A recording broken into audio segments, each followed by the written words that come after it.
សួស្តីអ្នកទាំងអស់គ្នាស្វាគមន៍មកកាន់ Channel របស់ខ្ញុំម្ដងទៀតក្នុងថ្ងៃនេះផងដែរខ្ញុំសូមធ្វើការបង្ហាញពីរបៀបនៃការបង្កើតឬក៏ record AR Reserve Invoice ជាទូទៅ document នេះគឺគេបង្កើតសម្រាប់ទទួលលុយពីអតិថិជនដោយយើងមិនទាន់ធ្វើការដឹកទំនិញឬក៏ផ្ដល់សេវាកម្មទៅអតិថិជនអូខេឥឡូវយើងចាប់ផ្ដើមទាំងអស់គ្នាជាដំបូងយើងចូលទៅកាន់ main menu ខាងឆ្វេងដៃរកពាក្យ Sell AR បន្ទាប់មកយើងរកពាក្យ AR Reserve Invoice យើងคลิกលើវាមកនេះជា screen ឬក៏ window ដើម្បីយើងបង្កើត AR Reserve Invoice ដំបូងយើងចាប់អតិថិជនអូខេបន្ទាប់ពីចាប់អតិថិជនហើយកន្លែងរៀងកាំងបន្តិចតើមកយើងចាប់ item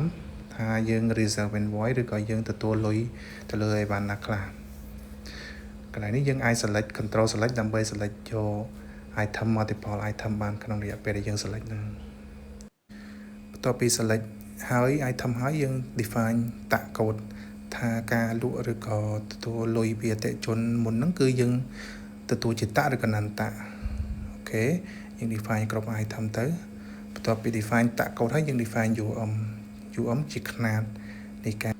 ជាຂະຫນាតនៃទំនិញរបស់យើងមួយបន្ទាប់ពីយើងធ្វើការជ្រើសរើសរាល់ information ទាំងអស់នេះហើយយើងមើល review ម្ដងទៀតទៅបើត្រូវហើយយើងចុច add មកអូខេវាជោគជ័យហើយអូខេអរគុណជំរាបលាជួបគ្នាវីដេអូក្រោយទៀត